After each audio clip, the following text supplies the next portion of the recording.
a vitória palmeirense, narrada assim pelo Rogério Assis. Lá vem Verdão aos 15 segundo tempo, Marcos Rocha para Veiga, direto no canto, é gol!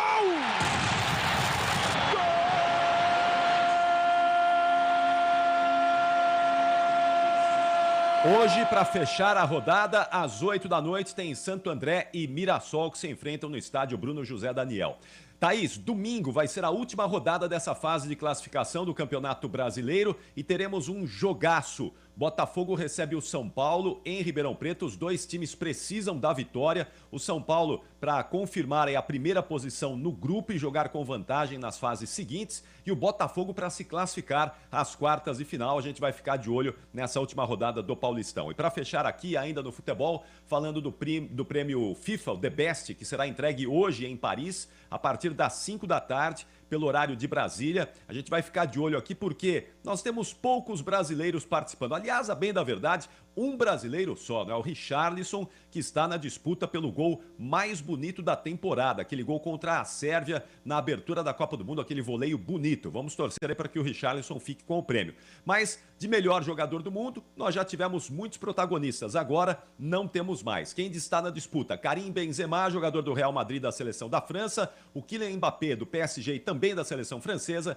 e Lionel Messi, outro do PSG e da seleção da Argentina. Eu acho que vai dar Messi, viu, Thaís? Eu tenho com um palpite aqui de que o Messi vai levar essa mais uma conquista aí, mais um FIFA The Best. E a gente vai ficar de olho também na Pia Sundhage, que é a técnica da seleção brasileira feminina e está concorrendo com outras duas treinadoras, a Sarina Wiegman da Inglaterra e a Sônia Bom Pastor do Lyon, como melhor treinadora do mundo, Thaís. É isso aí. Tivesse eu direito a voto, votaria no Messi. Ponto final no Jornal Gente desta segundona, José. Rede Bandeirantes de Rádio. Quando você sintoniza Bandeirantes. Quando ouve pela internet no seu computador. Quando seleciona Bandeirantes no aplicativo. É fato e certo. É fato e certo que você encontra informação a todo momento. Para você saber. Para analisar e formar a sua própria ideia sobre os fatos. É fato e certo.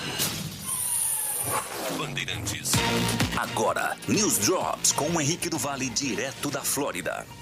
E a China não se moveu para fornecer ajuda letal à Rússia na invasão da Ucrânia. E os Estados Unidos deixaram claro, a portas fechadas, que se tal movimento ocorresse, teria sérias consequências, disse o conselheiro de Segurança Nacional da Casa Branca, Jake Sullivan. As autoridades americanas alertaram os chineses a portas fechadas sobre quais podem ser esses custos. Mas ele não quis entrar em detalhes sobre as discussões que são, no caso, privadas. Os Estados Unidos e seus aliados da OTAN têm se esforçado para alertar a China contra tal medida nos últimos dias, fazendo comentários públicos sobre a sua crença de que a China está considerando fornecer equipamento letal para a Rússia. O deputado republicano Michael McCaul, presidente do Comitê de Relações Exteriores da Câmara dos Deputados, disse que a inteligência dos Estados Unidos mostra que os drones estão entre as armas letais que a China considera enviar à Rússia. O governador democrata de Minnesota, Tim Walz, está prestes a assinar um projeto de lei que aceleraria o direito de voto de ex-criminosos. Espera-se que ele, inclusive, assine a legislação conhecida como Restaurar o Voto por seus apoiadores, já inclusive nesta semana. O projeto de lei vai restaurar os direitos de voto de milhares de criminosos condenados há 6 meses atrás, assim que eles saírem da prisão, ao invés de depois de concluírem a liberdade condicional. Uma vez assinada essa lei, a medida significa que Minnesota vai se juntar aos 21 outros estados que restauram automaticamente o direito de voto para alguns ou todos os ex-criminosos após a sua libertação da prisão. Mas o projeto de lei não foi feito sem desafios legais e debate político. A remoção de obstáculos à votação de ex-criminosos tem sido objeto de disputas partidárias em alguns estados por causa da percepção de que esse grupo de eleitores tem maior probabilidade de apoiar candidatos democratas. Você ouviu News Drops aqui na Rádio Bandeirantes. Você está ouvindo Rádio Bandeirantes Campinas, ZYK 569, FM faixa estendida 85,7 e AM 1170. E também Rádio Bandeirantes Ribeirão Preto, ZYK 640, FM faixa estendida 85,3 e AM 1270. Rádio Bandeirantes, fechada com você, fechada com a verdade. Rádio Bandeirantes. Fechada com você. Fechada com a verdade. Bastidores do Poder. Na Rádio Bandeirantes. Oferecimento. Recap, Sindicato dos Postos de Combustíveis de Campinas e Região. Acesse recap.org.br. Muito bom dia para você que está aqui na Rádio Bandeirantes de Campinas. Está no ar o Bastidores do Poder, nesta segunda-feira, dia 27 de fevereiro de 2023. O Bastidores do Poder é uma produção do Departamento de Jornalismo da Band+. Eu, Rose Guglielminetti, o Edmilson Siqueira, somos os apresentadores e produtores do programa. O Tiago Prudente tem participado conosco às segundas, quartas e sextas. Às sextas-feiras, mas desde a semana passada ele sumiu daqui e hoje eu descobri que ele está no Chile, gente. Pois é, no Chile. Não vai entrar também no programa, só volta quarta-feira, ele está a trabalho lá no Chile. Na mesa de som nós temos o Danilo Capucci e na central técnica o Lucas Pessoa e o Gil Kleber. Bom, Edmilson, você está no Taquaral, é isso, né? Bom dia. Não sou tão privilegiado quanto o Tiago. Estou aqui no Taquaral, certo? Ele deve estar lá no Chile provando uns bons Cabernet Sauvignon, uns bons Syrah, que o Chile é um grande fabricante de vinho, certo? E nós estamos aqui trabalhando. Não, ele está trabalhando lá também, né? Vamos falar a verdade que ele foi a trabalho para lá. Bom dia, Rose, bom dia aos ouvintes do Bastidores do Poder. Você sabe que quando a gente viaja a trabalho, né? Assim, a trabalho você acaba trabalhando muito mais do que no dia a dia comum, quando você está assim, tipo Campinas, né? Porque você começa a trabalhar desde cedo, você tem que dar conta de tudo, porque a empresa acaba pedindo para você fazer um monte de matéria, então é meio cansativo, mas é muito boa essa experiência, né? De você ir para outros lugares. Bom, gente, vocês podem assistir e ouvir o programa pelo bandmulti.com.br, ouvir o programa pelos aplicativos Band Rádios e Rádio Bandeirantes de Campinas. Podem acompanhar pelo youtube.com/Rádio Bandeirantes de Campinas, pelo facebook.com RB Campinas 857, ou ainda mandar a tua opinião para nos ajudar a fazer o programa, né, pelo mensagem de texto ou de áudio, se for de áudio, 40 segundos para o 97102-1493, tá bom? 97102-1493. Edmilson Siqueira, eu queria começar por economia, mas como nós vamos ter um entrevistado às 10h30, eu vou deixar esse assunto para a gente falar daqui a pouquinho, mas nós vamos então começar pela tragédia lá no litoral norte, né? O número de mortes chegou a 65 pessoas e os bombeiros encerraram a busca, né, de pessoas, de novos mortos, porque eles entenderam que já conseguiram todos que as famílias estavam informando a eles que estavam desaparecidas. E com isso, gente, hoje nós temos 1.150 desalojados, 1.290 desabrigados. As chuvas foram no final de semana passado, foram uma semana toda aí de procura de mortos e uma coisa terrível. Você vendo as casas destruídas, as famílias chorando. Eu fiquei, assim, Edmilson, abismada. Foram 18 crianças que morreram nessa tragédia, né? É uma coisa muito triste. E o pior é que como a gente sempre tem falado aqui, é uma tragédia que poderia ter acontecido a qualquer momento e só não aconteceu antes porque não teve uma chuva tão forte quanto essa, já que essas casas foram construídas em lugares irregulares e a prefeitura meio que permitiu, né, Edmilson? É mais ou menos o que acontece em muitos municípios brasileiros, né? A gente agora tem esse levantamento aí que mostra que as mortes ocorreram em locais onde a Prefeitura de São Sebastião havia permitido a ocupação de casas irregulares que desabaram com os deslizamentos. A gestão municipal restringiu a área permitida para ocupação em 2009, prometendo urbanizá-la em 2 anos. Aí não cumpriu. Então deu no que deu, né? Em 2016 a medida foi oficializada em lei e foi estabelecido um perímetro para ampliação permitida dos imóveis. Ao menos 15 pessoas morreram na região e outras 6 vítimas moravam próximo. É aquela coisa que a gente tem batido aqui nessa tecla, nessa terrível tecla, de dizer que as prefeituras acabam compactuando, né, com essas invasões, tem medo muitas vezes, ou não tem recursos, ou então não tem vontade política de retirar essas pessoas das áreas de risco. E eles são alertados pelos organismos, né? Até a Unicamp participou aí de alerta, né, para a Prefeitura de São Sebastião, de que havia ali um perigo iminente de que, caso chovesse o suficiente para provocar deslizamento de encostas de morro, a tragédia estava programada para acontecer. Então, e foi o que aconteceu. Infelizmente é isso. Eu acho que a gente devia começar a punir esses prefeitos, sabe, que deixam que pessoas construam casas em áreas de risco, certo? Eles têm que se virar, arranjar. Há muito terreno nas cidades aí que podem ser desapropriados. A prefeitura tem que meter a mão no bolso, pagar uma indenização para desapropriação de terrenos, construir casas para essas pessoas, certo? Porque é um dever do Estado dar habitação para todo mundo. Pois é. Eu acho que é uma questão, né, que a gente precisa trabalhar. E aí os nossos próprios ouvintes têm falado assim, mas às vezes as pessoas estão morando em casas, em locais que elas sabem que são locais de risco, né? É verdade. Você tem aí meio que dizendo assim, a responsabilidade também são dos moradores. Eu consigo entender que as responsabilidades são deles, mas se você não tem onde morar, você vai onde você consegue encontrar um lugar. O que tem que fazer é a prefeitura, o gestor do local, impedir que essas áreas sejam ocupadas. E, ao mesmo tempo que impede que essas áreas sejam ocupadas, também tem que oferecer uma solução para essa questão da habitação. Por exemplo, aqui em Campinas, nós temos pelo menos 40 mil pessoas que estão ali na fila de espera da Coab, gente, eu estou falando de Coab.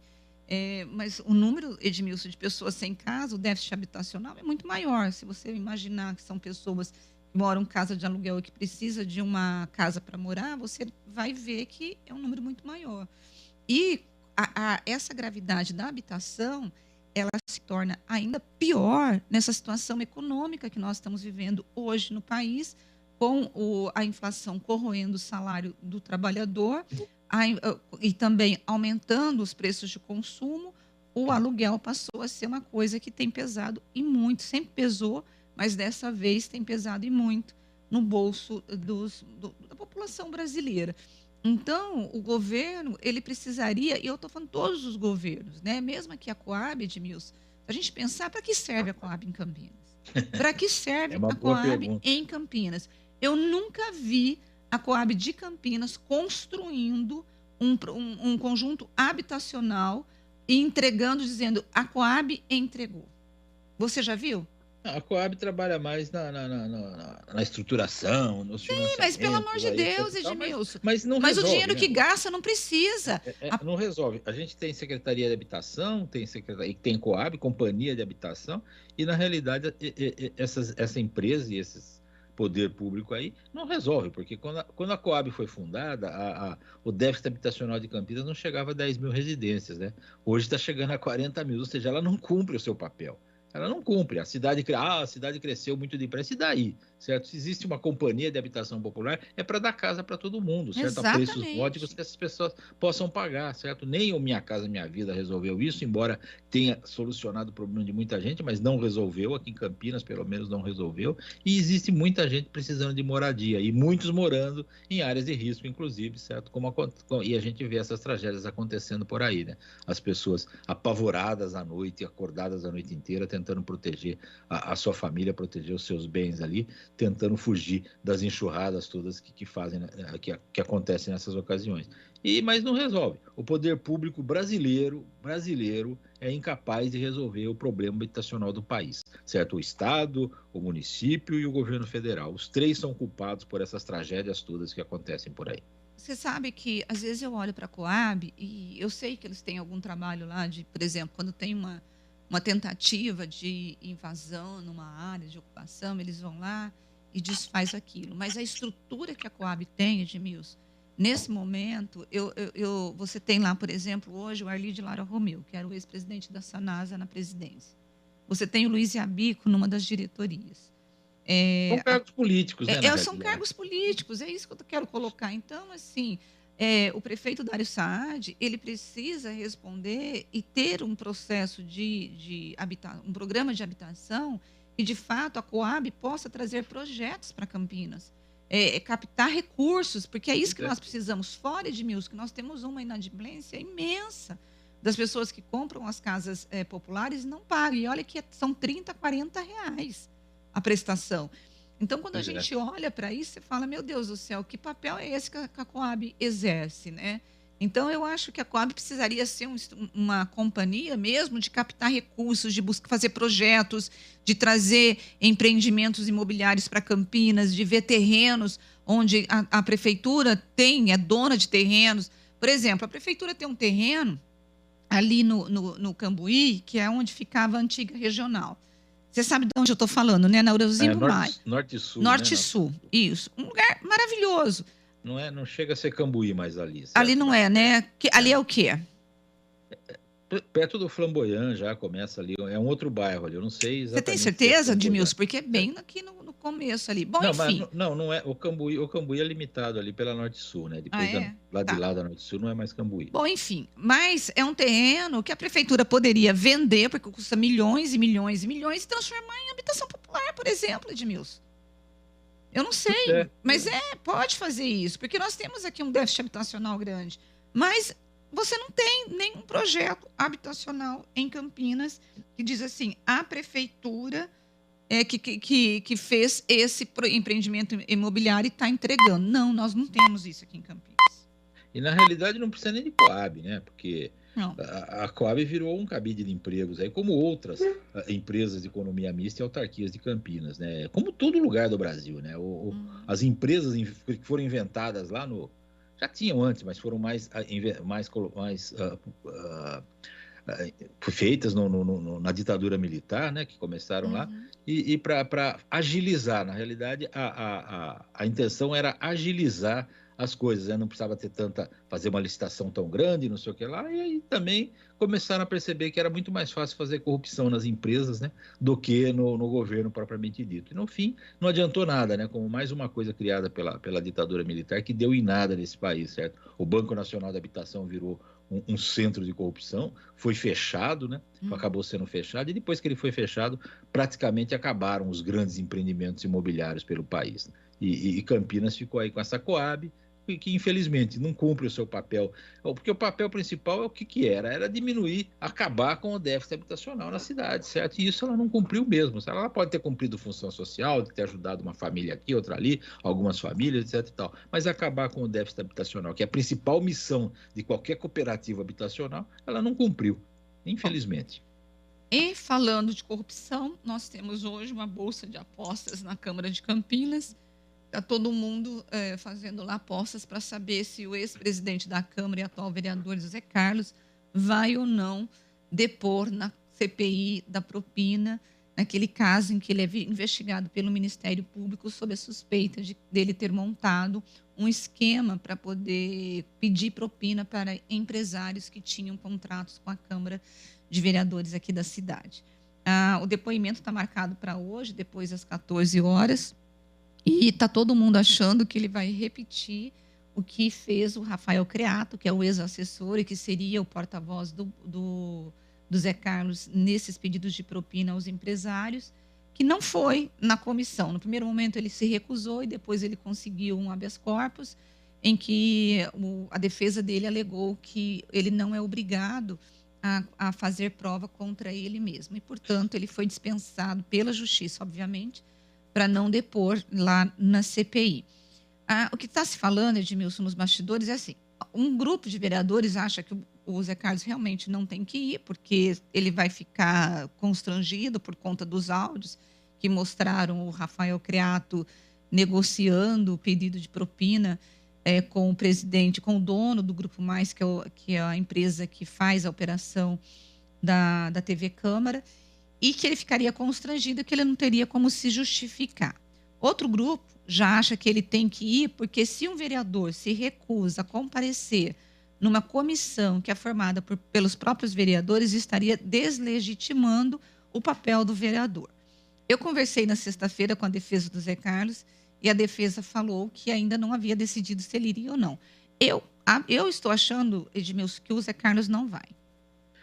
Pois é, provavelmente ele não vai, mas o que eu acho fantástico nessas histórias aí é a desculpa que eles dão, né, de não produzir, a alegação, né, de não produzir provas contra si mesmo. Então eles confessam, né, que se eles forem depor, eles não produzir provas contra eles mesmos, e provas contra eles mesmos vão condená-los, né, certo? Então eles estão confessando o crime, praticamente, certo? Como foi o caso do Creato aí, pegaram o depoimento dele ao Ministério Público, e o depoimento dele é um conto de fadas, né? É uma história que ninguém vai acreditar, certo? Porque é muito fantasiosa e tem muitos furos ali, certo? E eu não sei se o Zé Carlos é mais preparado, está com advogados aí e tudo mais, os advogados vão aconselhá-lo a ir ou não ir, a decisão praticamente cabe a ele, certo? Se ele não for, ele acaba desprestigiando a própria Câmara, né, da qual ele foi presidente, ele era presidente, ele é vereador ainda, certo? Mas, ao mesmo tempo, acaba confessando por vias indiretas. Eu não vou depor para não provar, para não produzir provas contra mim mesmo. Então, aí ele já está dizendo que é culpado, né, também. Então, ele não tem saída. Eu acho que ele deveria se defender perante os vereadores, responder as perguntas, bem ou mal, certo? E depois os vereadores decidem se ele falou a verdade ou não. E a justiça também vai decidir se ele foi ou não culpado nessa história toda. Pois é, gente, e ainda falando de Câmara, quem sofreu uma nova derrota na Justiça na semana passada foi o ex-vereador e ex-presidente, o Aurélio Cláudio. Ele foi condenado numa ação do Ministério Público que denunciou o parlamentar de fracionar os contratos com licitações com valores menores de 80 mil. Assim, ele não precisaria, na verdade, fazer as licitações, ele fazia contratação direta. E, de acordo com o Ministério Público, ele contratou empresas que ou não entregaram o que foi contratado ou fizeram trabalho para o vereador na campanha dele. Eram serviços gráficos em que essas empresas de gráficas foram pagas pelos cofres públicos, mas era para poder fazer folders e outros tipos de publicidade para o vereador. Ele negou, obviamente, né, na sua petição, na sua defesa. As gráficas também negaram, mas o promotor conseguiu provas e ele foi condenado e foi mantida a punição por ato de improbidade. Com isso, ele não pode, né? Ele perdeu os direitos políticos dele por 5 anos, desculpe, e vai ter que devolver hoje não, R$31 mil na época, mas ele corrigidos, esse valor vai ser muito maior. Mas o que me chamou a atenção, Edmilson, é que o Aurélio, ele pediu justiça gratuita para se defender dos vários processos que ele tem, de corrupção, inclusive, de outras denúncias de corrupção, de suspeitas de fraudes em contratos, alegando que ele não tem dinheiro, que a única renda que ele tem é uma renda como aposentado, né? Ele é aposentado, e ele ganha 3 salários mínimos e, portanto, ele não tem dinheiro para poder pagar a justiça e pediu o direito à gratuidade. E a justiça concedeu, Se ele provar que ele ganha aí 3 salários mínimos, ele não tem outra renda, né? Não tem nada em nome dele, etc. e tal, é normal que se tenha justiça gratuita, né? Mas eu lamento que ele tenha chegado a esse ponto, tenha saído, não conseguiu se reeleger, essa coisa toda, e mais a administração dele foi eivada aí de suspeitas de corrupção, e agora o Ministério Público está provando muita coisa aí, essas artimanhas todas que ele usou para não ser fiscalizado, certo? E vai ter que pagar por isso, não tem dúvida, pobre ou rico, certo? Tem que pagar, não há distinção nesse caso, a justiça nesse caso é cega, né? Vale para todos, a lei vale para todos, e se ele fez esses malfeitos todos dos quais ele está sendo acusado, ele vai ter que pagar, é simples assim. Pois é. Agora, mas eu chamei Até na sexta-feira, quando eu fiz a matéria, né, eu falei, gente, o Aurélio pedindo justiça gratuita, né? É aquela história, né? O povo rouba e perde tudo, né? Eu fiquei pensando, eu falei, será que ele empobreceu desse jeito? É estranho, a gente fica assim com a pulga atrás da orelha, né? Porque a gente sabe que esses esquemas aí funcionavam ou não funcionavam, pelo menos a suspeita é grande de que havia vários esquemas de corrupção ali. E quando há esquemas de corrupção em funcionamento, o presidente da casa, né, no caso, ele era presidente da casa, ganha muito dinheiro, certo? Ou se ele ganhou todo esse dinheiro e gastou, também é outro problema dele, certo? E agora, se ele está alegando que ele não tem mais dinheiro e a justiça descobrir que ele tem também, vai ser mais um processo que ele vai ter que responder, né? Então, não há muita saída para esse tipo de coisa, não, certo? Vamos ver o que vai dar isso daí. Vamos acompanhar. Bom, o nosso amigo aqui, o ouvinte, o Celso Santos, ele está dizendo, Edmilson, que dias atrás ele esteve no centro de Campinas e ele caminhou pela Avenida Aquidabã até o Mercadão. E ele ficou assustado com o número de pessoas vivendo nas ruas. A grande maioria, talvez, na faixa de 25 a 40 anos. Pessoas no auge da sua produtividade, porém fora do mercado e fora da sociedade organizada. Ao ver isto, ele disse que bateu uma agonia. Será que as nossas autoridades estão pensando a longo prazo e tentando achar formas de reinserir essas pessoas na sociedade?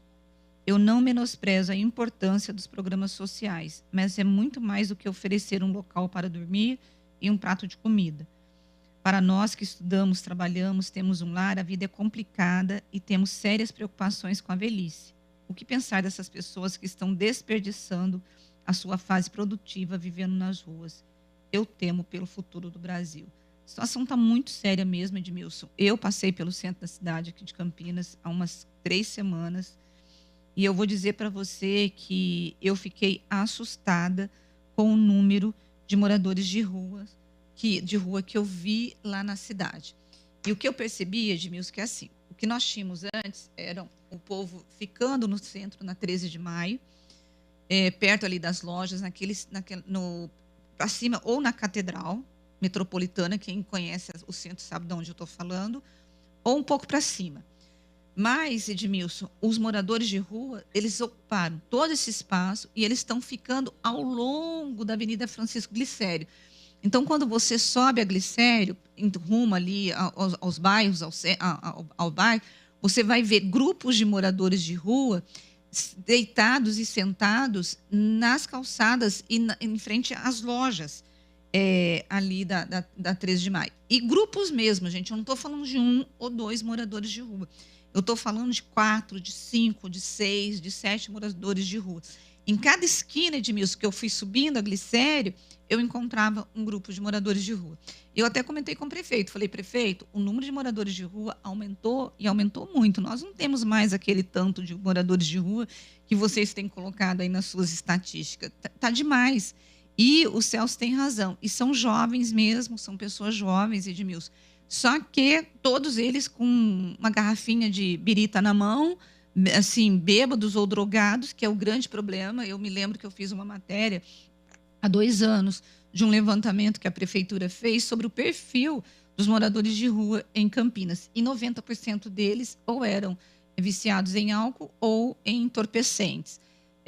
Muitos jovens, alguns com nível superior, mas a maioria com ensino médio, e ou vieram para as ruas porque estavam desempregados ou a maioria por conta dos vícios e não conseguia mais conviver com a família. A situação está bem complicada.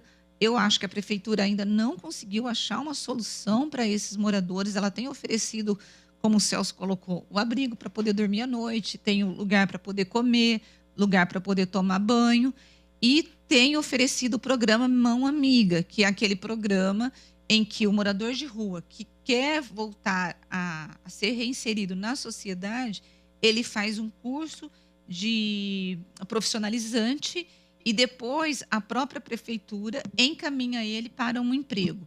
Mas, Edmilson, assim, a cada 2, 3 meses, são 5, 6 moradores de rua que são alcançados por esse programa. Muitos começam, mas poucos terminam. Não estou criticando o programa, porque eu acho que é um programa válido, entendeu? Mas a questão é você conseguir ajudar esses moradores de rua, principalmente em relação à drogadição. E você não pode fazer a internação compulsória.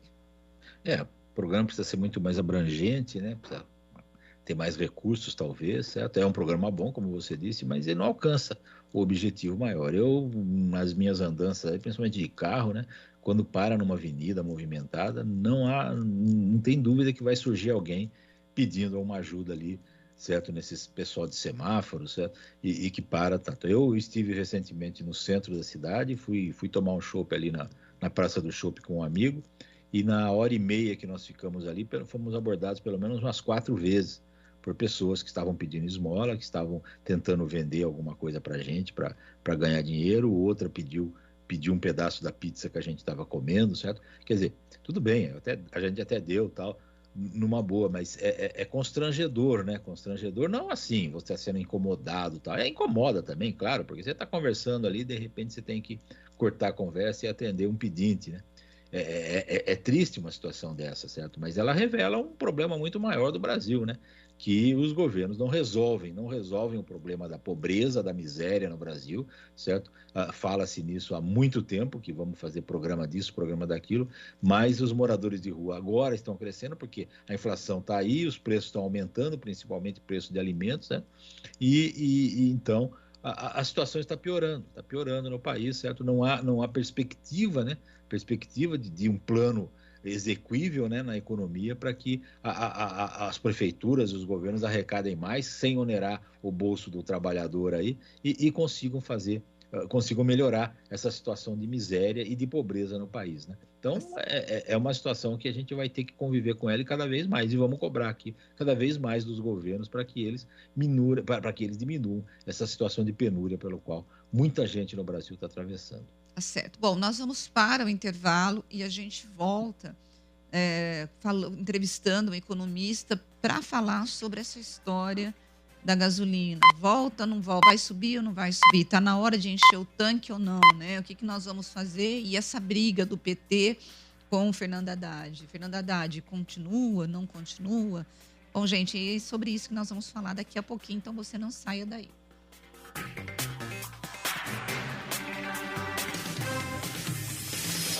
Bastidores do Poder, na Rádio Bandeirantes. Temporada 2023 de futebol na Rádio Bandeirantes. Campeonato Paulista com a melhor transmissão. Todos os jogos de Guarani e Ponte Preta com a melhor equipe esportiva do interior. Narração com emoção. Comentários com credibilidade. Um show de reportagens. Futebol é com a Rádio Bandeirantes. Apoio Rocha Autopeças, sempre oferecendo peças de qualidade com preços justos. Anhanguera Ferramentas, acompanhe nossas ofertas em anhangueraferramentas.com.br. Lojas em Campinas, Jundiaí e Limeira. Agora, News Drops com o Henrique do Vale, direto da Flórida. E Harvey Weinstein, ex-magnata de Hollywood, que já cumpria uma sentença de 23 anos de prisão em Nova York, foi condenado em Los Angeles a mais 16 anos de prisão por acusações de estupro e agressão sexual. Antes da sentença, Weinstein, inclusive, falou no tribunal e continuou a negar qualquer irregularidade. Ele falou o seguinte, abre aspas, eu nunca conheci essa mulher e o fato é que ela não me conhece.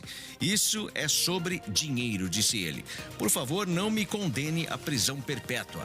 Eu não mereço isso. A sentença foi a segunda para Weinstein por acusações de agressão sexual desde que as reportagens do New York Times e The New Yorker em 2017 revelaram seu suposto histórico de abuso sexual, assédio e acordos secretos, enquanto ele usava sua influência para tirar vantagem de mulheres jovens que estavam iniciando as suas carreiras em Hollywood. E os proprietários de restaurantes já sabem disso, mas o fato é que nunca foi fácil operar um restaurante. E nos últimos anos tem sido ainda mais difícil. Em 2020, as restrições da Covid paralisaram a movimentada indústria de restaurantes aqui nos Estados Unidos. Desde então, houve sinais significativos de recuperação. Os restaurantes reabriram e os clientes voltaram aos cafés, restaurantes finos e também lanchonetes. Mas há menos restaurantes hoje aqui nos Estados Unidos do que em 2019. Não está fica claro quando e se voltarão. No ano passado, havia cerca de 631 mil restaurantes nos Estados Unidos, segundo dados da Techcomic, uma empresa de pesquisa de restaurantes. Isso é cerca de 72 mil a menos do que em 2019, quando havia 703 mil restaurantes no país. Esse número pode cair ainda mais neste ano, para cerca de 630 mil locais, segundo a empresa, que não vê e não prevê também que o número de restaurantes aqui no país volte aos níveis pré-Covid até 2026. Você ouviu News Drops aqui na Rádio Bandeirantes. Rádio Bandeirantes. Fechada com você. Fechada com a verdade. Você está ouvindo Bastidores do Poder, na Rádio Bandeirantes. 10h33, nós estamos de volta com Bastidores do Poder nesta segunda-feira, dia 27 de fevereiro de 2023. E o Gustavo Gimenez já está aqui conosco e, obviamente, ele tem uma boa informação, que é a história de que hoje começou a ser aplicada a vacina bivalente contra a Covid. Nos conta quem tem direito e o que é essa vacina, Gustavo. Vamos lá. Só um ponto ainda melhor, Rose, bom dia a você e também ao Edmilson, é que hoje a Lucimeira estava em um posto de saúde aqui em Campinas e tinha fila, né? Havia idosos ali prontos para tomarem a vacina, então já é uma cena muito boa de se ver depois de algum tempo de gente que não estava tomando. E aí sim, eu começo falando, né? Pessoas com mais de 70 anos podem e devem tomar o imunizante, assim como pessoas que estejam em instituições de longa duração. Isso vale até para quem tem mais de 12 anos, esteja em uma instituição ali com várias pessoas, pacientes imunocomprometidos e também aquele pessoal da comunidade indígena, quilombola e ribeirinha. Esse é o público inicial e a intenção é alcançar 90% desse público-alvo durante o período de aplicação da vacina. Essa vacina bivalente, ela é uma atualização, ou seja, ela possui ali características já da Ômicron e das subvariantes da Ômicron, uma forma de garantir que as pessoas que tomem esse imunizante tenham um reforço importante no combate a essas variantes que, como a gente sabe, né, Rose, teve aquela variante inicial, depois foram surgindo outras, e tem a Ômicron, que ela se propaga com muito mais facilidade e, ao mesmo tempo, ela é menos letal, ainda bem, né? Gente, só para você poder tomar uma água, te dar porque você está com a gargantinha aí toda enroscada. Edmilson, você chegou a ver essa história no final de semana de que saiu uma matéria, acho que foi no New York Times, dizendo que um relatório apontou que o vírus teria saído, né, de um laboratório da China. Dizem que a informação ainda é um pouco duvidosa, mas é uma história que o FBI já havia colocado lá atrás e voltou a circular novamente nesse final de semana. Você chegou a ver isso, Ed? Eu li por cima isso daí, porque eu achei que era mais uma história, né, dessas muitas que a gente ouve por aí, embora a fonte seja mais forte, né? Parece que foi a CIA, ou não sei se foi a FBI ou a CIA, eu tenho em dúvida. Mas é mais uma história. Agora precisa comprovar isso, né? E nunca, provavelmente, a China jamais vai admitir que deixou escapar um vírus lá no laboratório ou colocou esse vírus de propósito por aí, como muitas fake news aí falaram, né? Então, é mais uma história. Vamos ver o que dá. Pode ser que tenha algum fundo de verdade. Aí pode ser que esse vírus tenha sido criado em laboratório também, certo? Agora, eu jamais acho que um país, né, como a China, iria soltar esse vírus por algum motivo aí. Pode ter sido um acidente, né? Eu vejo mais como um acidente. Mas um acidente que matou 7 milhões de pessoas, né? Mas aí é um acidente que jamais a China vai assumir também, né? Vai ser difícil ela assumir esse problema aí. Vamos ver, né? Vamos ver. Bom, Gustavo, já está recuperado? Já, opa. Só para continuar ainda falando da vacina, é importante que as pessoas tenham a primeira e a segunda dose, porque a ideia é que essa vacina seja atualização e seja um reforço, portanto, a quem já tomou as 2 doses, no mínimo, do imunizante. Quem tomou 4 doses também deve tomar esse reforço, desde que se passaram ao menos 4 meses da última aplicação.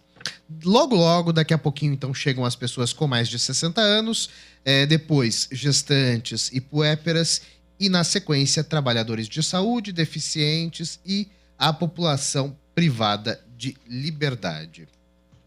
Eu estou aqui todo pronto já, viu, Gustavo? Ó, com as carteirinhas na mão, os comprovantes na mão, depois do almoço. Só não estive nessa fila aí de manhã porque eu tinha que fazer o programa aqui, certo? Mas logo depois do almoço vou me dirigir aqui ao posto do Taquaral e vou lá dar o meu braço para que mais uma vacina seja aplicada e a gente se libere aí, mais ainda, né, da possibilidade de contrair a Covid-19. E vacina da Pfizer é uma delícia. E olha, só para concluir, eu aproveito para avisar os pais responsáveis e até mesmo os próprios estudantes que a Unicamp divulgou o calendário das provas do vestibular 2024. Serão realizadas as fases. A primeira no dia 29 de outubro e a segunda nos dias 3 e 4 de dezembro. São 2.540 vagas, 69 cursos. Isso em Campinas, Limeira e Piracicaba. Período de inscrição vai de 31 de julho a 31 de agosto. Rose. Bom, isso muito me interessa, né? Porque eu estou aí na luta da minha filha, querendo entrar no curso de medicina e eu quero muito que ela passe na Unicamp. Mas vamos lá, Gustavo, muito obrigada. E, gente, eu vou dizer para vocês que o Gustavo vai ficar conosco só até quinta-feira, porque depois o garoto vai entrar de férias e só volta em abril. Outra vez nada, que pecado falar uma coisa dessa. Gustavo, muito obrigada, viu? Ótimo dia. Gente, o presidente Lula, ele está reunido, né, nessa segunda-feira com o ministro da Fazenda, o Fernando Haddad, e o presidente da Petrobras, o Jean Paul Prates, com a decisão de saber o seguinte: vai ter o iminente fim da desoneração dos combustíveis ou não? Está na hora da gente poder correr lá para o posto de gasolina para poder encher os tanques ou não? E essa queda de braço do PT com o Fernando Haddad? O Fernando Haddad está sendo fritado pelo PT? Pois é. Esse bate-papo nós vamos conversar agora, né, sobre economia com o Paulo Gala, ele economista-chefe do Banco Master, e ele vai tentar nos responder tudo isso. Paulo, bem-vindo ao Bastidores do Poder. Bom dia para você.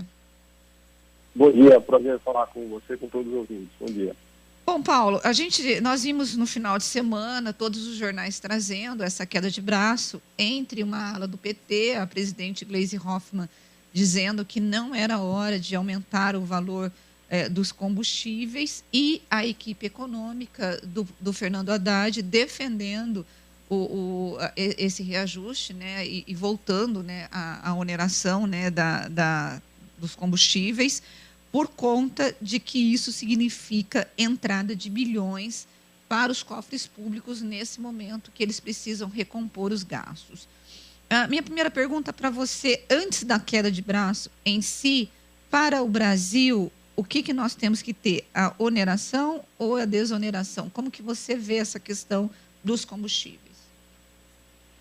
Eu acho que faz sentido os impostos voltarem sobre os combustíveis, né? Até porque a gente está falando de um período em que o uso de combustíveis fósseis faz muito mal para o planeta, né? Então, ao desonerar gasolina, diesel, na verdade a gente está passando um sinal para as pessoas que elas podem usar mais carro, podem gastar mais combustível, que ele é mais barato, né? Então, inclusive pensando em questões climáticas, eu acho que faz mais sentido uma tributação nos combustíveis fósseis, que estimule as pessoas a usar mais transporte público, outros tipos de transporte, né? Para além da questão de ajudar a recuperar as contas públicas, que aumenta, de fato, a arrecadação tributária, mas tem esse outro lado que você comentou, o cobertor é curto em economia, né? Infelizmente, a gente brinca que para resolver um problema em economia, em geral, você cria outro, né? Então, ao melhorar a questão das contas públicas, a gente acaba trazendo um efeito de inflação, porque os impostos sobre os combustíveis vão trazer um pouco mais de inflação no curto prazo. Agora, em relação a essa queda de braço, você acha que o PT... Acho não. O PT está de olho, obviamente, na questão da popularidade, de como que um aumento nos combustíveis pode refletir em relação Meu Deus, fugiu minha palavra, mas em relação à avaliação, voltou a palavra, avaliação do governo, né? Você subindo a gasolina, o combustível agora, você pode ter uma avaliação negativa e não está nesse momento para isso. O PT está vendo mais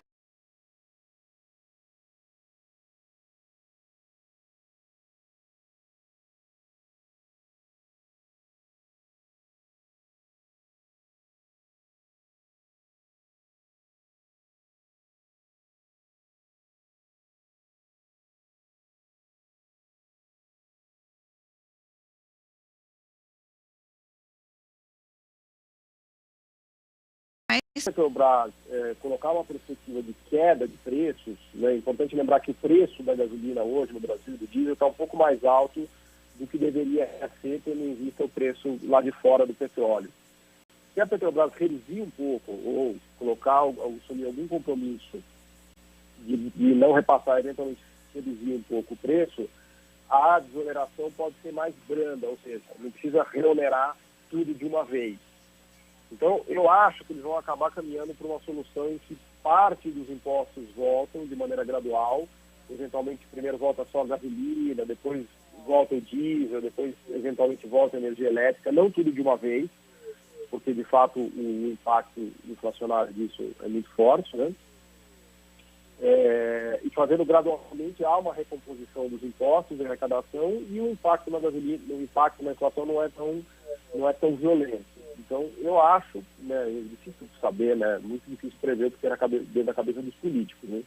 Mas a minha impressão é que deve vir alguma decisão equilibrada nesse sentido, né? Nem esperar, nem deixar desonerado. Eu acho que a gente vai caminhar nessa linha.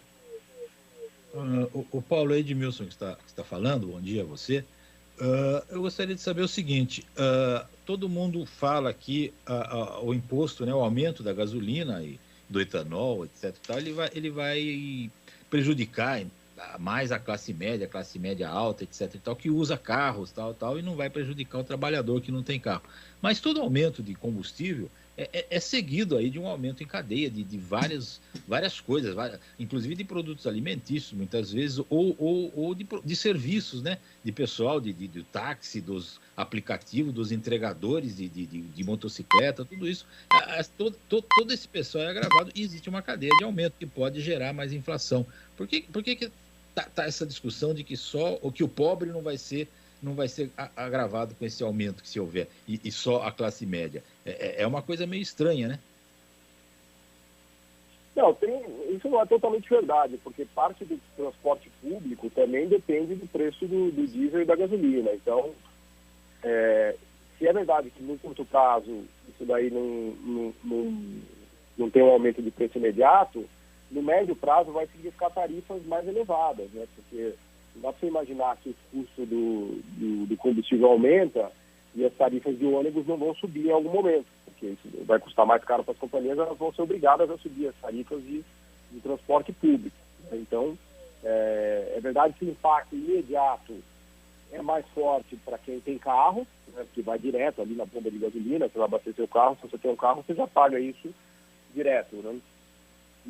Mas o efeito também vai chegar para a população de mais baixa renda, não tem como. O custo da gasolina, o custo do diesel afeta todo mundo. Né?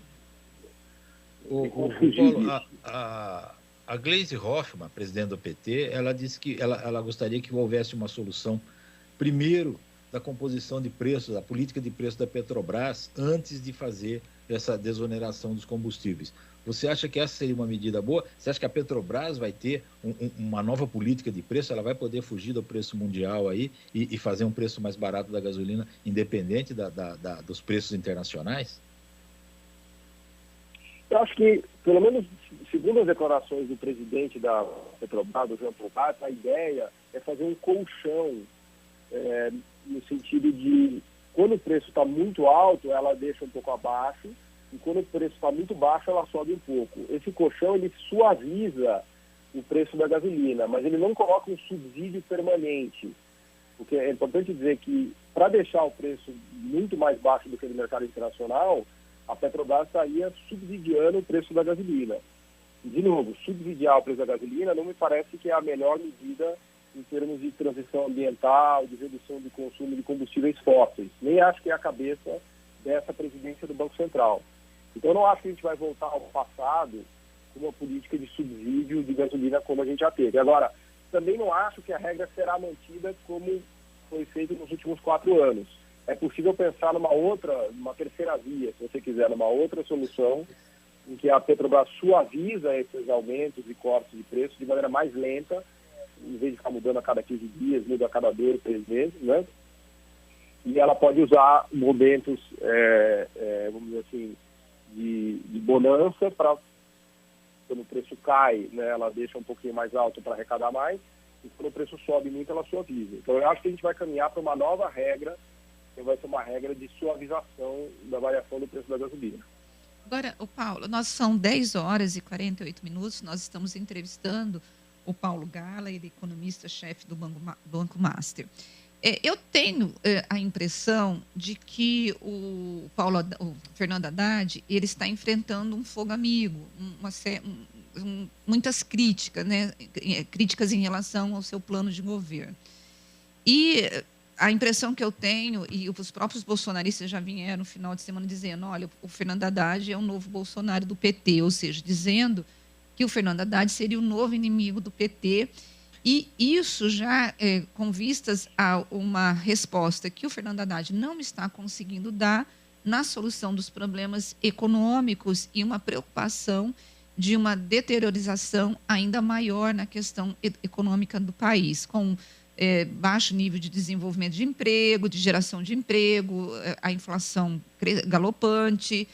Você, como presidente de um banco, conversa com investidores, qual que é a avaliação que vocês têm em relação à política econômica do Haddad, que ainda a gente não sabe qual é, e como que vocês estão vendo os próximos meses? Você acha que, de fato, o Brasil pode entrar numa recessão ou há esperança?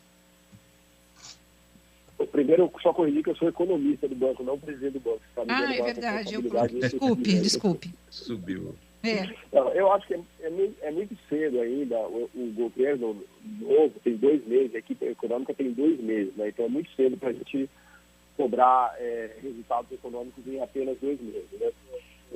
A minha avaliação é que a política que o Haddad e que a equipe dele tem seguido, tanto no Ministério da Fazenda quanto no Ministério do Planejamento com a equipe da Simone Tebet, é correta. Porque o maior desafio para o Brasil hoje é cortar a taxa de juros. O que está segurando, o que está travando a economia brasileira hoje é a taxa de juros em 13,75. A gente está com o maior patamar de juros no Brasil dos últimos quase 10 anos, né? Agora, para que o juros possa ser cortado, a inflação precisa ceder, a inflação precisa. E para que a inflação caia, o governo precisa apresentar um plano de controle fiscal, de compromisso fiscal, que seja capaz de satisfazer os investidores. Então, o que o ministro Haddad e a equipe dele tem feito é trabalhar no desenho desse plano. Inclusive, eles disseram que vão antecipar agora para março, né, o anúncio da nova regra fiscal. E com isso, né, inclusive, um objetivo já explícito, né, dito por eles, é de perseguir o grau de investimento, ou seja, eles têm muita preocupação em retomar o controle de contas públicas, né? E com isso abrir caminho para que o Banco Central brasileiro possa cortar juros, né? Essa linha de raciocínio não agrada muito algumas alas do PT, né? Algumas alas do PT gostariam que fosse feita uma pressão direta, porque o Banco Central já saísse cortando juros e tal, mas no momento em que a inflação ainda está alta, eu acho que é delicado. Então, me parece que eles estão numa linha correta, mas leva um pouco de tempo, isso eu disse. A gente tem 2 meses ainda de governo e dessa equipe econômica. Então, acho que vai levar alguns meses ainda para que as coisas funcionem, né? Eu acho que, de novo, o grande desafio nosso é cortar a taxa de juros. Se o Banco Central não cortar a taxa de juros, aí tudo vai ficar mais difícil, né? Essa discussão sobre taxa de juros, sobre aumento da gasolina e etc., acaba expondo aí o ministro da Fazenda a uma série de problemas, de decisões que ele tem que tomar e que às vezes vão contra o partido, vão contra o presidente. Você não acha que esse tipo de coisa desgasta muito um ministro da Fazenda que hoje deveria trabalhar tranquilamente e em comum acordo até com o partido, com com o presidente da República, esse tipo de discussão que acaba gerando esse ruído todo na economia, não faz com que os investidores fiquem muito mais preocupados com o Brasil por causa dessa incerteza, dessas decisões, dessas brigas internas entre o próprio governo, né? O fogo amigo, essa coisa toda. Essa coisa toda não deveria ser tratada de um modo mais discreto?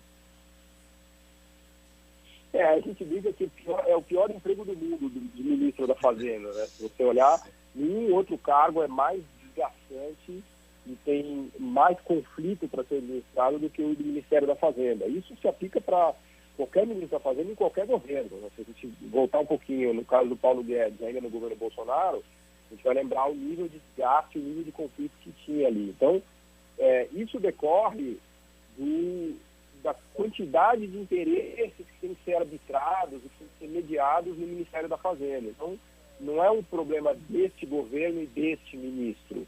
Isso é um problema de qualquer governo e qualquer ministro que estiver sentado lá. A cadeira da Fazenda é uma cadeira eminentemente política, porque são tantos interesses que têm que ser arbitrados e mediados que fatalmente esses conflitos surgem, né? Então, esse é um desgaste meio natural do cargo, não tem muito como tirar isso do cargo, né? Agora, claro, melhor político, melhor ministro será aquele que consiga arbitrar esses interesses e tomar as melhores decisões, né? Mas desde que o mundo é mundo, se a gente recuperar a história dos ministros da Fazenda do Brasil, ou aliás de qualquer país, a gente vai ver que é um cargo que está sempre sob fogo cerrado, né? Com o desemprego, com a inflação alta e com esse cenário que nós temos hoje no Brasil, a população mais pobre é a que sofre efetivamente com essa economia que nós estamos vivendo no Brasil? Ou a classe média também é impactada ou todos são impactados? Eu acho que todos são impactados, né? É claro que quem tem renda mais elevada tem mais mecanismos para se defender, né? Tem alguma poupança acumulada, algum poupança acumulado. Mas uma economia que não cresce, que tem desemprego elevado, como é o caso do brasileiro, da economia brasileira, gera estresse para todo mundo, né? Porque a pessoa na classe média às vezes tem um emprego, mas está muito preocupada de perder o emprego, ou o salário dela não está acompanhando a inflação, ela não consegue também manter o padrão de vida dela, o filho numa boa escola. Enfim, acho que é uma situação de estresse geral. Todo mundo sofre de uma... É o ditado como dizia minha avó portuguesa, né? Na casa que falta o pão, todo mundo briga e ninguém tem razão, né? Então, numa economia que não cresce, que está com desemprego elevado, o nível de conflito e de estresse é bastante elevado na sociedade, né? Agora, hoje, o Brasil, Paulo, ele é um país atrativo para investimentos ou ainda não? Os investidores têm olhado o nosso país ainda com desconfiança. Como que está essa atratividade do Brasil para poder trazer investidores? Eu acho que o Brasil está bastante atrativo. Se a gente olhar em janeiro, o dado que a gente tem fechado do que a gente chama de investimento direto estrangeiro, que é o volume de recursos que entrou no país para construir fábricas, para investir em empresas, foi recorde. A gente teve quase 6 bilhões de dólares de entrada de recursos em janeiro. Eu acho que o Brasil está bem posicionado, o Brasil está barato, né? A taxa de câmbio do Brasil se desvalorizou muito, né? Um real a 5,20 para o estrangeiro é muito barato, né? Então o Brasil é um lugar barato, a bolsa brasileira, as empresas brasileiras também estão baratas, né? E o Brasil também é uma espécie de bola da vez de transição ambiental e energética, né? O Brasil hoje é um dos países que tem a matriz energética mais limpa do mundo. A gente está na fronteira de energia eólica, energia fotovoltaica, energia hídrica a gente sempre teve, né? Mas agora tem uma novidade. Por exemplo, 10% da energia brasileira hoje é gerada por parques eólicos no Nordeste, mais do que Itaipu, para ter uma ideia, né? Então, os investidores internacionais, eles gostam muito disso. Esse tema da transição climática e energética é meio que uma bola da vez. O Brasil é visto como um dos grandes players do mundo, né, para a produção de etanol de segunda geração, hidrogênio verde, energia eólica fotovoltaica, e assim por diante. Então, acho que o Brasil está bem posicionado para atrair recursos nos próximos anos. Sim. Acho que a gente deve ter boas notícias em relação a isso. Você acha que a industrialização é uma saída, o investimento em industrialização é uma saída para a economia? Por que eu estou falando isso? Porque o governo federal ele está tentando, ou ele entrou, na verdade, numa retomada de negociação para volta de produção de carros lá na Bahia, né? Inclusive, eles estão tentando retomar a antiga fábrica da Ford em Camaçari para BYD. E o governador lá da Bahia confirmou, né? O governador da Bahia, que é o Jerônimo Rodrigues, ele confirmou essa negociação, e o governo federal também. O Brasil tem que investir nessa industrialização? Bom, eu sou suspeito, eu sou um entusiasta da industrialização. Eu acho que não há desenvolvimento econômico e enriquecimento sem industrialização, ou no caso do Brasil seria uma reindustrialização, porque a gente perdeu, a indústria já teve 30% do PIB e hoje ela tem só 10%. Mas não é qualquer indústria ou qualquer industrialização também. Se você tem uma indústria, uma reindustrialização que se aproxime do que a gente chama em economia de vantagens comparativas, ou seja, de coisas que o Brasil já consegue fazer. Então, não é qualquer indústria que a gente vai ter no Brasil. A automobilística é uma delas, né? Competir com os produtos da China, por exemplo, é muito difícil. Agora, na parte de transição energética e transição verde, o Brasil tem um espaço enorme para se reindustrializar, né? Entendi. Então, você... Pode ir, é o seguinte, o relatório Focus, né, que sai toda segunda-feira, aumentou um pouco a previsão de inflação, aumentou um pouquinho o PIB para o ano que vem, e eu acho que a taxa de juros vai permanecer nesse patamar ainda por um ano no mínimo, certo? O senhor que trabalha num banco de investimento, a CDI continua sendo a melhor aplicação para o investidor médio brasileiro? Sim, hoje tem uma aplicação livre de risco, né, que paga 13,75% ao ano, que é a taxa do CDI, é uma oportunidade para quem está investindo única, né? Você tem um retorno altíssimo, um risco muito baixo, né? Isso é decorrência da inflação que ficou elevada e do Banco Central que vai manter a taxa de juros ainda nesse patamar, pelo menos até o segundo semestre. Então, os investimentos atrelados ao CDI, especialmente de títulos públicos, que tem baixo risco, precisa tomar cuidado com crédito privado, né, que teve problemas, né, no caso de Americanas. O setor de crédito privado está sofrendo um pouco agora nesses últimos meses, né? Mas títulos públicos pagando 13,75%, 14% ao ano são uma oportunidade imbatível de investimento, né? Bom, nós entrevistamos o Paulo Gala, economista-chefe do Banco Master. Eu quero agradecer a sua entrevista hoje aqui no Bastidores do Poder e tomara, então, que o Brasil volte a se reindustrializar, né? E que tenhamos, de fato, uma solução para a economia, né, Paulo? Porque eu acordei hoje de manhã olhando para os índices econômicos e com desânimo, Paulo, você não tem noção. Tá difícil. Tomara que melhore. Realmente a gente está numa situação no começo desse ano, é uma situação desafiadora, né? Desafiadora. Foi um prazer falar com vocês. Obrigado. Muito obrigada, viu? Bom, nós vamos para um rápido intervalo. Voltamos daqui a pouquinho com mais de Bastidores do Poder.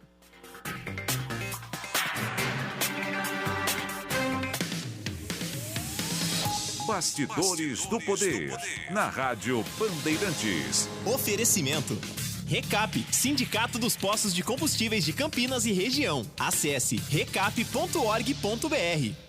Copa do Brasil 2023 de futebol na Rádio Bandeirantes. Cobertura completa com a melhor equipe esportiva do interior. Nesta terça-feira, a Ponte Preta estreia na primeira fase da Copa do Brasil. A Macaca vai encarar o Fluminense do Piauí às 21 horas no estádio Lindolfo Monteiro, em Teresina. Fluminense do Piauí e Ponte Preta. Acompanhe a melhor cobertura na Rádio Bandeirantes de Campinas, em AM 1170 e FM 85,7. E também pelo youtube.com/Rádio Bandeirantes Campinas. Futebol é com a Bandeirantes. Futebol é com a Bandeirantes. Laia, laia, laia, laia, Bandeirantes. Futebol. Rádio Bandeirantes. Fechada com você. Fechada com a verdade. Você está ouvindo Bastidores do Poder, na Rádio Bandeirantes. De volta com Bastidores do Poder, nesta segunda-feira, dia 27 de fevereiro de 2023, são 11 horas e 1 minuto, e o Wagner está dizendo assim: por favor, Edmilson e Rose, não sejam injustos. Se a Coab não existisse, onde iriam encostar tantos apadrinhados políticos? Pois é. Só para isso que serve aquilo, encostar gente que vive grudada no dinheiro público como verdadeiros sanguessugas. E o Wagner também deixa aqui para a gente, Edmilson, eu vou deixar um enigma para vocês.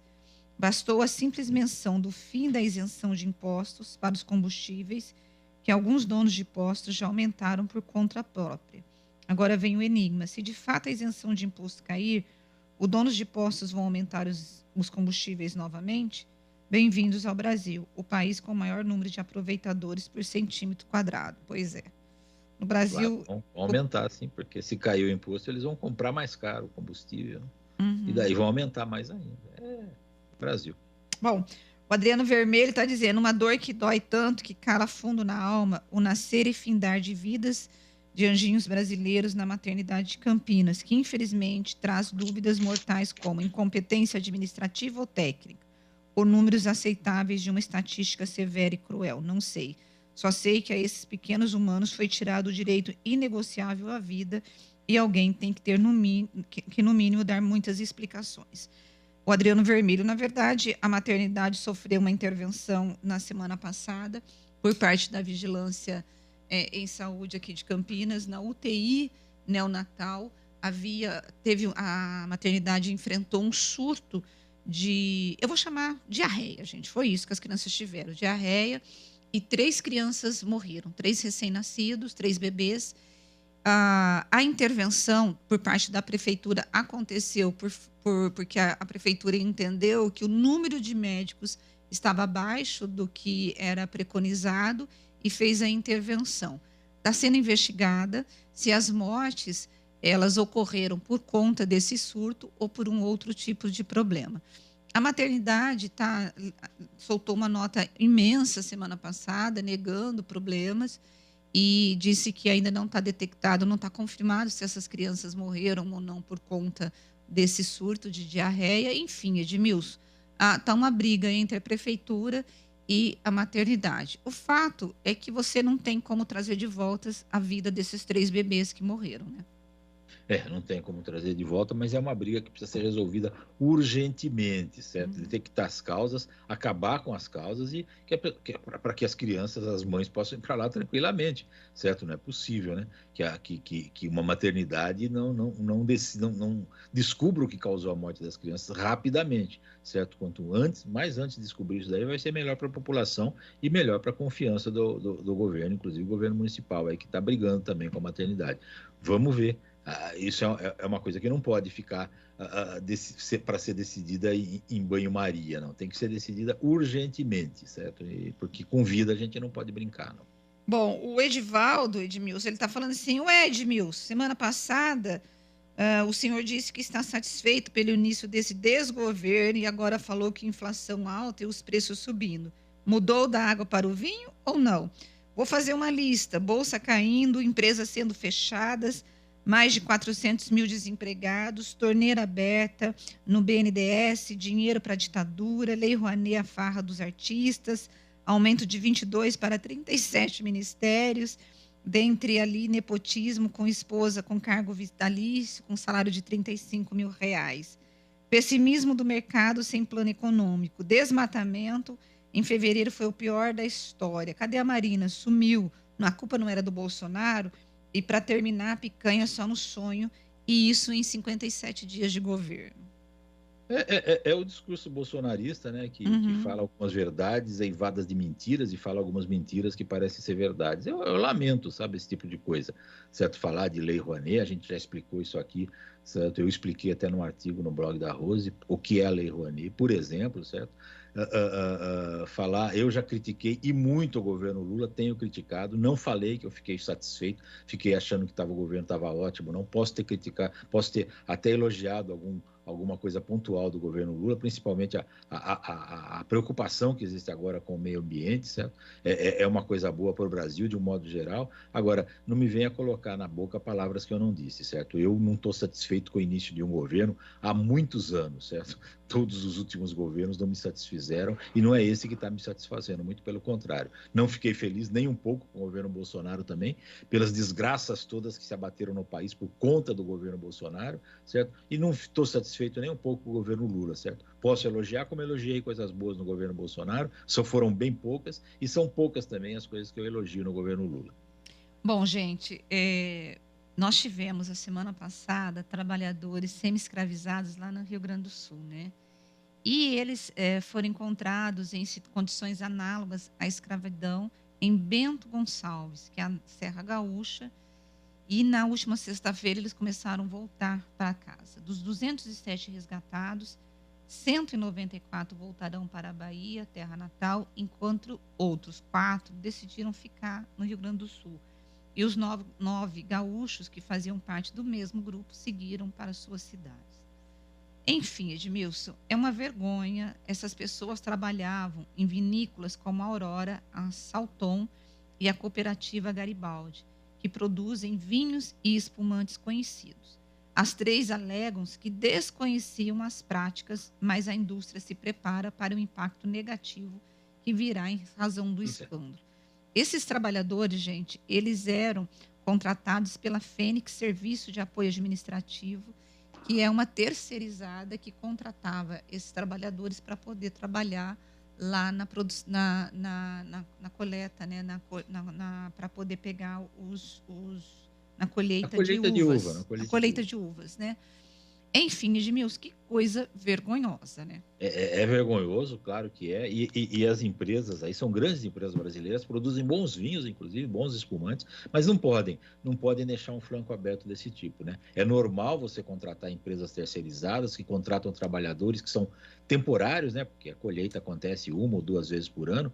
E então é normal que se contrate trabalhador temporário e que uma empresa faça esse serviço para as vinícolas, certo? Agora, tem que fiscalizar, tem que ver as condições deles. As vinícolas falaram, alguma delas, pelo menos eu não lembro qual, que pagava R$ 6.500 por trabalhador contratado para essa empresa Fênix, certo? É uma quantia grande, certo? Os trabalhadores poderiam, se ganhassem metade disso, já talvez fosse um salário bom, eu não sei como que está o salário nesse setor aí do trabalho, certo? Mas a empresa que contratou, se ela recebia mais de R$ 6.000 por trabalhador, ela tinha condição de dar uma vida digna para eles, certo? Digna para eles. Mas parece que era aquela velha história, né? De obrigar os trabalhadores a comprarem de um lugar só, comprar seus alimentos, suas comidas de um lugar só, oferecer alojamento sem condição e deixá-los endividados com essa empresa, de modo que eles não possam sair dali enquanto endividados. Tudo isso aconteceu ali, certo? Agora, as vinícolas aí vão sofrer as consequências, porque esse público que consome vinho é um público mais de classe média alta, mais consciente até dessas condições, e elas podem sofrer consequências com a interrupção de vendas ou a diminuição da venda de seus produtos, certo? Eu lamento que isso tenha acontecido e eu acho que isso sirva de lição para que essas empresas, nas próximas contratações de empresas para fazer o serviço aí da colheita, elas fiscalizem as condições de trabalho desses trabalhadores para que isso não aconteça novamente. Porque tenho certeza que você precisa fiscalizar toda a sua cadeia de produção, né, Claro. Edmilson? Não dá para você simplesmente terceirizar e não ir lá na roça, vamos assim dizer, né, para poder ver que em condições que estão esse trabalho. Então, assim, e para que o Ministério Público fosse até o local, e foi assim, ó, só descobriram isso porque 4 trabalhadores fugiram da roça e pegaram carona e conseguiram pedir socorro. Ou seja, Edmilson, se eles não tivessem fugido, até hoje essa situação estava acontecendo.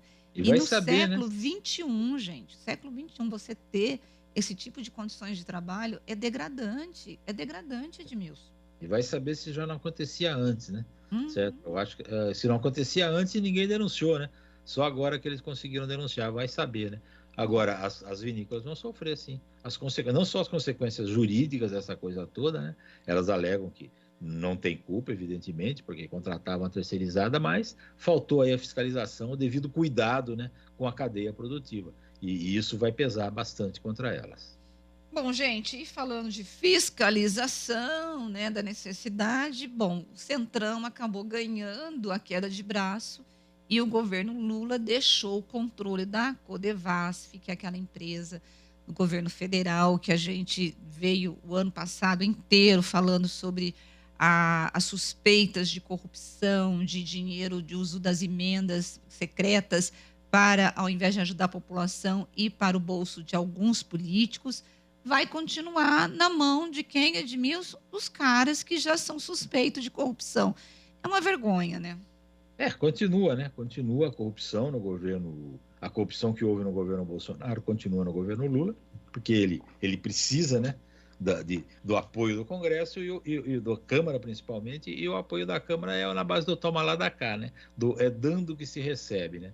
Então, só para você ter uma ideia, um dos políticos que vão ficar lá dirigindo a Codevasf, né, é o primo do presidente da Câmara, Arthur Lira, João José Pereira Filho, conhecido como Joãozinho, que já foi condenado 2 vezes, condenado, não é assim, está sendo investigado, já foi condenado 2 vezes por improbidade administrativa, quando foi prefeito de Teotônio Vilela, ou seja, o cara condenado que tem aquele currículo, que não é currículo, né, folha corrida, né, é capivara, né, como dizem na gíria policial aí, ele é indicado para ser lá um dos dirigentes da Codevasf. Ou seja, a Codevasf vai continuar sendo aquela empresa onde o dinheiro que os parlamentares recebem das emendas parlamentares, né, do antigo orçamento secreto, eles vão jogar lá, a concorrência já está feita lá, as empresas que vão ganhar a concorrência já estão avisadas, certo? Essas empresas aumentam os preços, a Codevasf aceita e esse aumento de preço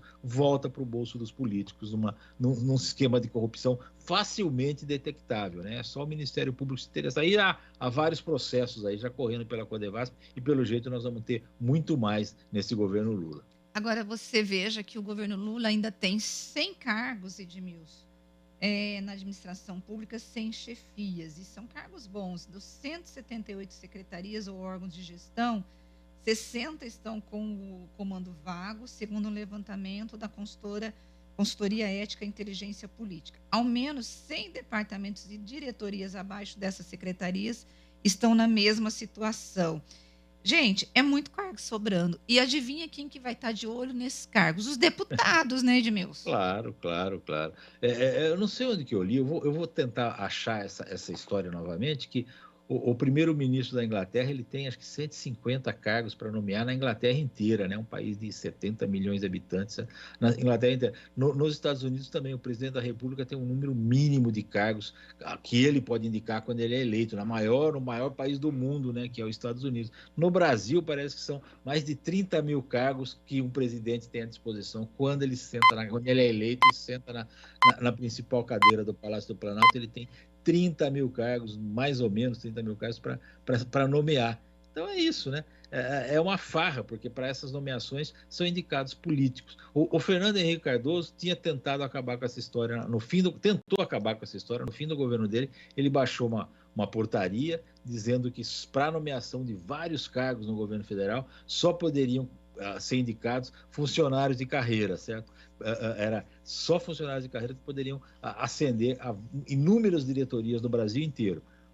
Uma das primeiras medidas do Lula e do Zé Dirceu, que era o secretário-chefe da Casa Civil, foi transformar essa portaria do Fernando Henrique não mais de obrigatoriedade desses cargos, e assim de preferencialmente, trocou a palavra lá para preferencialmente funcionários de carreira, e com isso eles puderam indicar os apadrinhados políticos todos, e a farra voltou a existir aquela farra a partir daí, né? Infelizmente. E isso daí é que a gente vê aí, os deputados todos de olho em todos os cargos estatais aí, que rendem não só bons salários para esses apadrinhados, como rendem poder político e financeiro para os deputados também.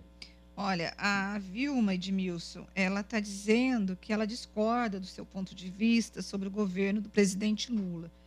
Está indo para 2 meses de governo e está muito no começo. Lula pegou o governo do Bolsonaro falido. Vejam, mais de 3 milhões de pessoas recebendo Bolsa Família indevida. Então, ela está dizendo que ainda é muito cedo para você fazer essa avaliação, Edmilson. Eu não faço uma avaliação do governo Lula como um todo, eu faço do que ele tem feito.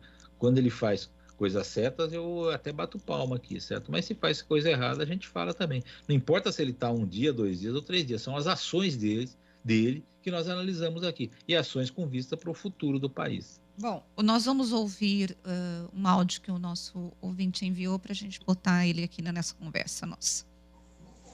Bom dia a todos da Band, aqui é o Juarez de Paula. Sobre o morador de rua, precisa rebanhar de volta esses que têm família. Muitos têm família e está jogado, precisa de um trabalho social para isso. E muitos estão por causa da droga, né? E respeitando o Edmilson, não é constrangedor, talvez a frase correta, mas intimidador. Um grupo intimida as pessoas. É muito complicado. Um abraço a todos.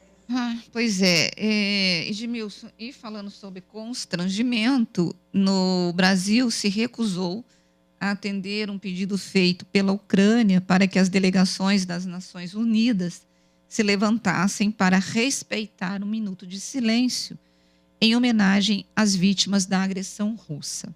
O episódio ocorreu durante a reunião do Conselho de Segurança da ONU na última sexta-feira, data que marcou 1 ano do início da guerra. Na ocasião, Dmytro Kuleba, chanceler ucraniano, afirmou, abre aspas, nesse dia trágico, quando estamos de luto pelas vidas e destinos rompidos pela Rússia, peço gentilmente a todos que observem um minuto de silêncio em memória das vítimas da agressão. Na sequência, todos se levantaram, menos o embaixador do Brasil, Ronaldo Costa Filho, sua delegação e a comitiva chinesa. Ambos só atenderam a um pedido posterior feito pelo representante da Rússia na reunião, para que os presentes se levantassem em respeito às vítimas dos 2 lados da guerra. Bom, o Conselho de Segurança ele é formado por 15 países, dos quais 10 não têm assento permanente. O Brasil, que cumpre o 2º ano de seu mandato, é um deles. Desde o ano passado, o país tem insistido na posição de neutralidade diante do conflito. Eu não acho que é neutralidade. A partir do momento que você não se levanta, você já tem um lado, né, Edmilson? Evidentemente, você está dizendo, como o Lula disse já algumas vezes, que ele tem que pedir para o Putin e para o presidente da Ucrânia para eles pararem de guerrear, pararem a guerra. Não é esse o caso, certo? Não é esse o caso. Não tem que ficar neutro, achar que os 2 lados querem a guerra. Não é. É um lado só que quer a guerra ali, é o lado russo. Foi o Putin que tentou invadir e está tentando até hoje conquistar a Ucrânia inteira, certo? E a Ucrânia está se defendendo. E a partir do momento que você fica sem lado nessa história, você está declarando um lado. Você tá do lado do mocinho e do bandido também. E em questões internacionais, você não pode ficar do lado do bandido sem sofrer as consequências. O Brasil dá um péssimo exemplo para o mundo com essa atitude aí. Pois é. Bom, Edmilson Siqueira, e falando nisso, nós temos aqui a vinda, né, ou pelo menos o John Kerry. Ele vai se reunir em Brasília com o vice-presidente Geraldo Alckmin e com a ministra Marina Silva do Meio Ambiente e a Sônia Guajajara dos povos indígenas, além do Aloysio Mercadante, que é o presidente do Banco Econômico Social, o BNDES. A missão do John, segundo a Embaixada dos Estados Unidos, é dar continuidade ao grupo de trabalho de mudanças climáticas Brasil e Estados Unidos, que os presidentes Biden e Lula relançaram durante a reunião do dia 10 de fevereiro.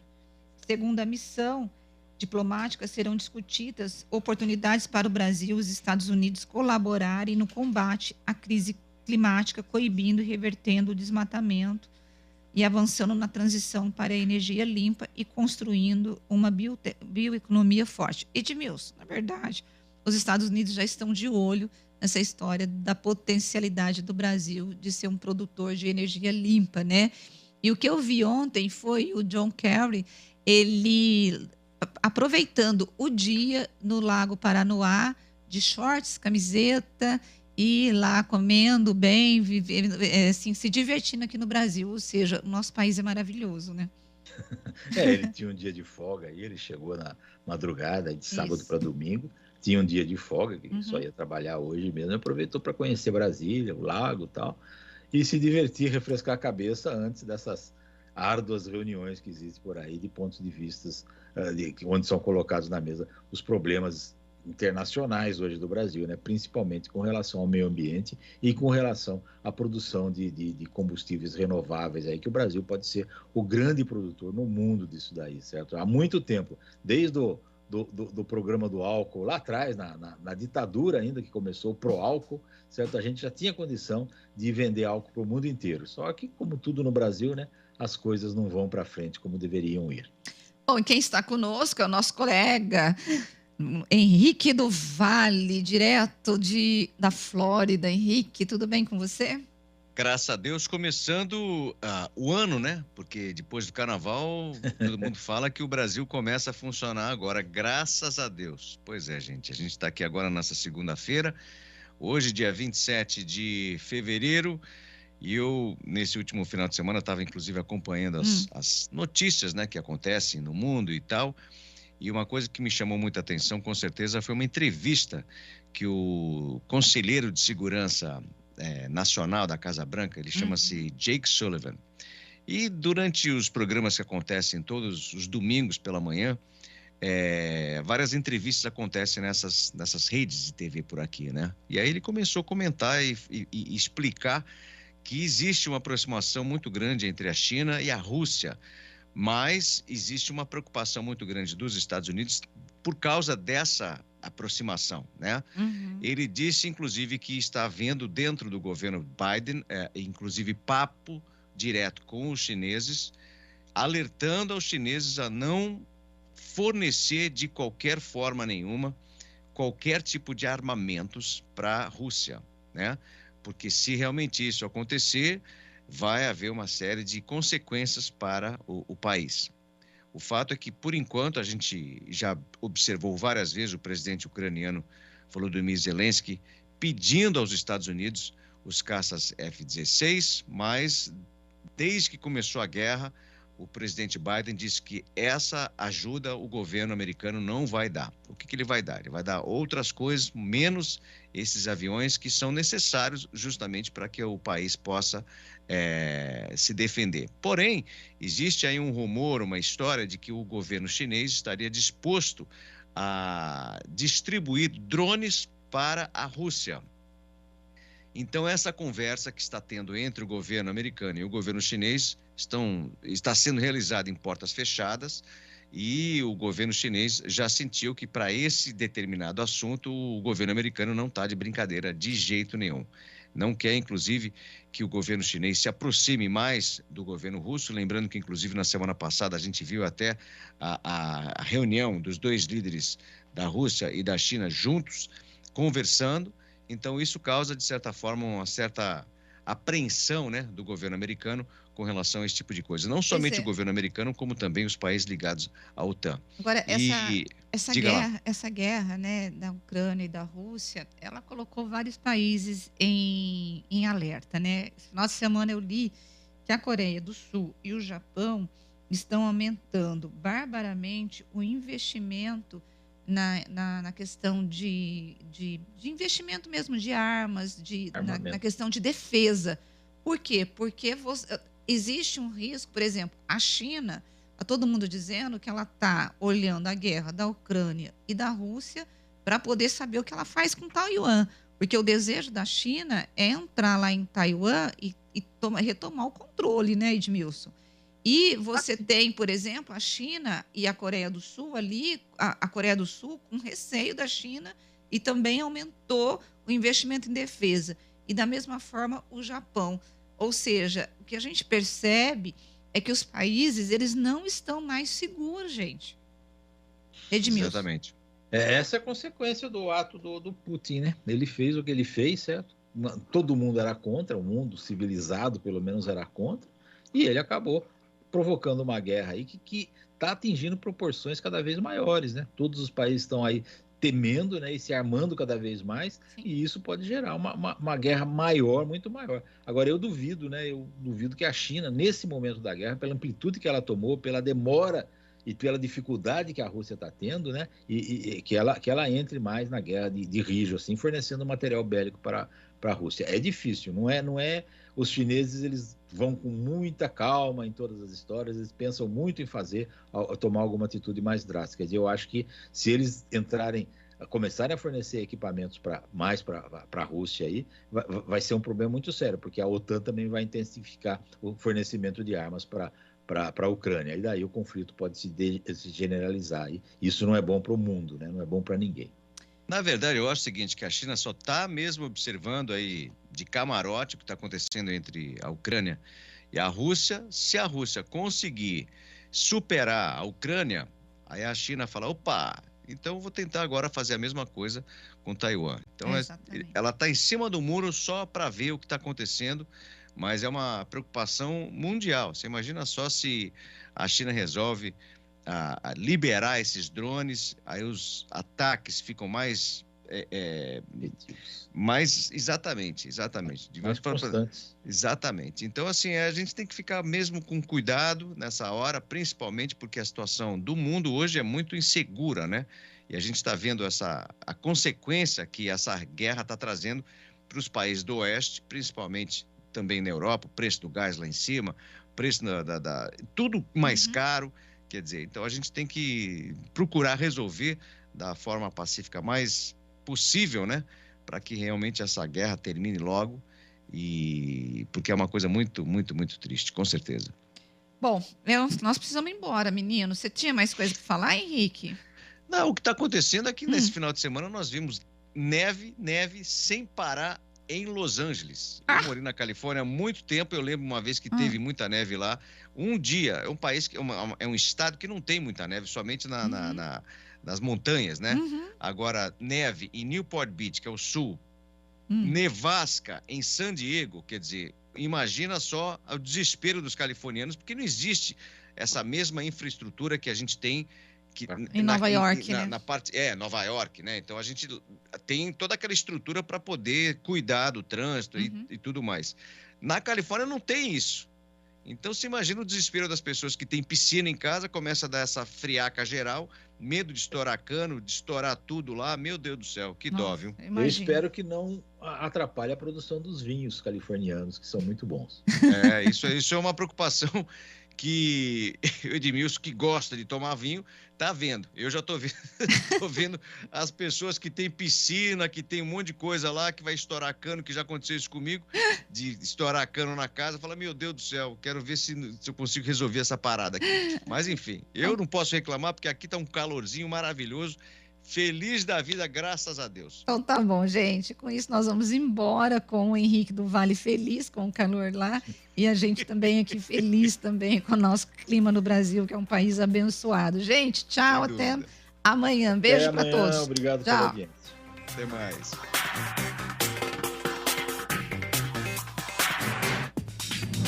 Você ouviu Bastidores do Poder, na Rádio Bandeirantes. Oferecimento